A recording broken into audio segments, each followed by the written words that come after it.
Hello and we're back. Okay, in this video we are finally going to drive the world famous Sea to Sky Highway from Vancouver up to Whistler. We did this in September of 2022. It's a one-day trip, so we're going to share with you some of the places that we stopped as we spent the day driving up to Whistler. Stop number one is Cypress Lookout, located about 25 minutes from downtown Vancouver's Canada Place. Located just at the entrance of Cypress Provincial Park, this site boasts one of the best panoramic views of the city of Vancouver.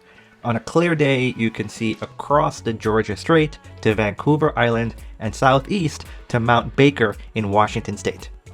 It's perfect for a quick 10-15 minute stop on the way to Whistler, but if you want to stay longer, there are 6 picnic tables and 2 public toilets in the area.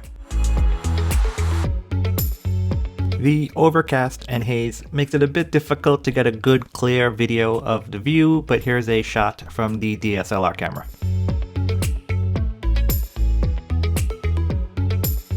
Similar to the Pacific Coast Highway, this is really more about the journey than it is the destination. At 120 kilometers long, or approximately 75 miles, the Sea to Sky Highway is regarded as one of the best road trip destinations in the world. You'll discover scenic ocean vistas, soaring mountains, dramatic waterfalls, bustling communities, parks, outdoor activities, and so much more. Our second stop is the Britannia Mine Museum, located about 50 minutes or so north of Vancouver. This was something we were really looking forward to doing. Once upon a time, this was the largest copper mine in the British Empire, and you get a full tour of the mine. Unfortunately, when we got there were no parking spaces, no place to park on the road, so we decided we're just gonna have to skip it and continue our trip up to Whistler.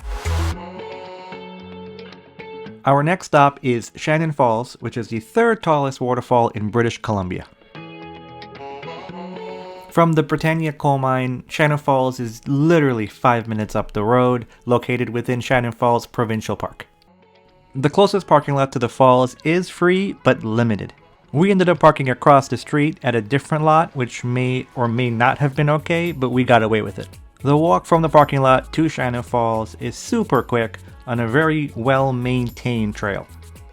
There's no charge to visit the falls, and you will pass a nice little gift shop on the way. If you choose to walk the entire trail, it's about 1 kilometer. It takes about 18 minutes to walk the whole thing, and will cover 2 viewpoints of the waterfall.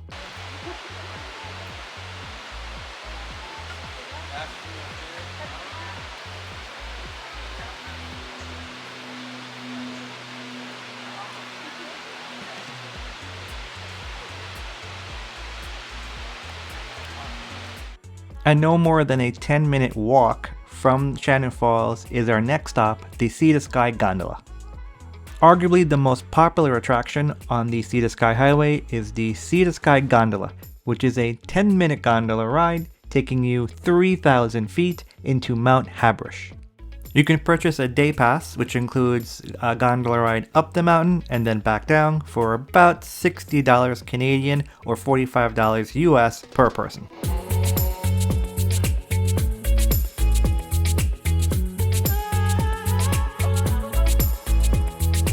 As the gondola begins to ascend the mountain, you really get an amazing picturesque nature view, so to speak. You got Howe Sound directly in front, that's that body of water. Just behind it, the mountains will fill out the landscape, and you see the evergreen trees on both sides. The higher we ascend, those evergreen trees will start to surround the entire area.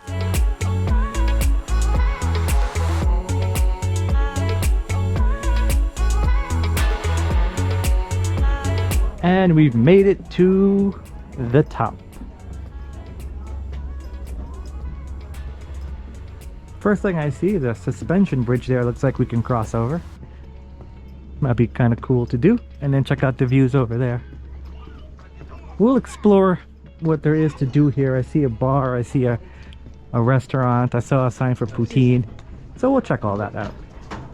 The first thing that we're going to do up here is find all the cool places to look out and check out the view.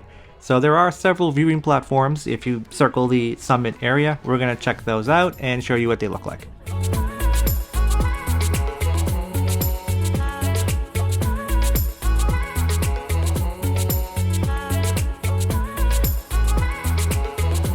An absolute must thing to do is walk across the Sky Pilot Suspension Bridge, which is about 100 meters or 300 feet long, and this gives you beautiful 360-degree views of the entire area, plus you're suspended, the bridge is shaking. It's quite the experience.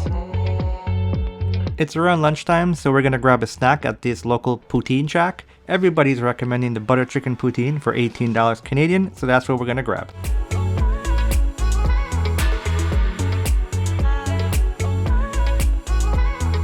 In terms of what to do at the summit, there are several hiking trails and some rock climbing activities. Our time is limited, so we're gonna pick one trail and check it out.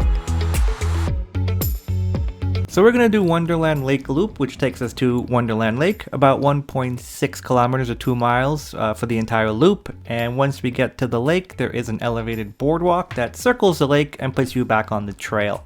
Overall, it was a nice, easy hike, no elevation, and something worth doing if you have a limited time at the summit.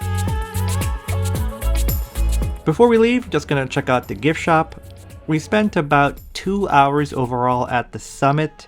We did the hike, we got poutine, we checked out the views, we walked the suspension bridge, and we were satisfied with what we experienced at the summit. Given the prices, it does make sense to try and spend as much time as you possibly can.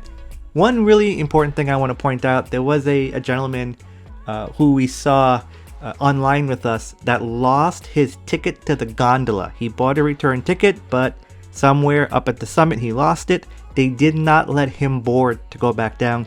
He actually had to go buy a brand new ticket to go back down. So really important, hold on to your ticket. The Sea to Sky gondola is located in a town called Squamish in British Columbia, which is the outdoor recreation capital of Canada. We decided since we're in the area, we might as well stop by and did a quick drive-through of their downtown area. We really didn't stop and go anywhere except for this one place. If you're a fan of the hit Netflix show Virgin River, well then, welcome to Virgin River in Squamish. And that right there is Jack's Bar.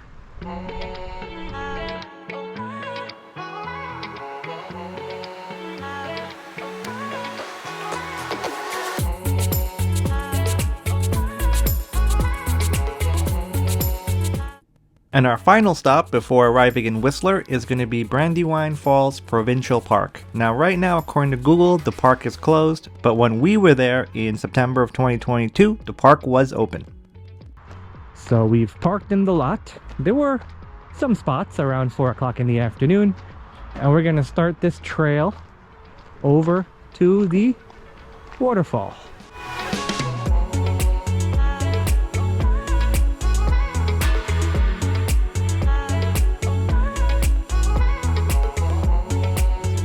And really no more than a 5-minute walk from the parking lot, we have arrived at the lookout for the waterfall.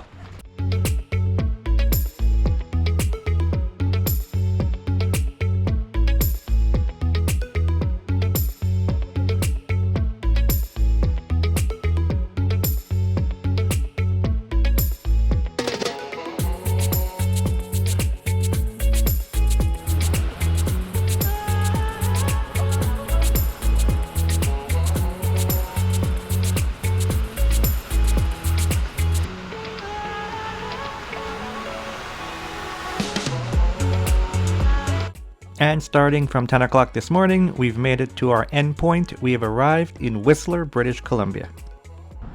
For Whistler, we were parking in lot 3.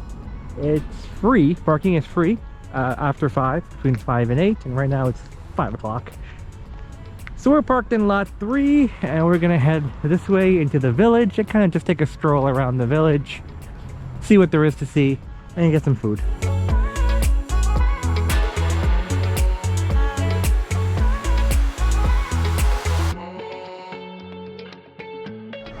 Alright, so we got a single scoop of, one of the single scoops is the peanut butter cup, and this single scoop is the Nemu, which is a custard flavored ice cream with chocolate wafers. So if you made it this far, thank you for watching. We ended up spending about 3 hours in Whistler. We had ice cream, we walked around, And then we checked out this place called Indian Masala Bistro for dinner, which was a recommendation by my friend Akshay, and that place just hit it out of the park. Some of the best Indian food we've had in a while. So again, we stuck around in Whistler for about 3 hours, and then 8 o'clock we started our trip back down to Vancouver, this time just going straight down to Vancouver, no stops.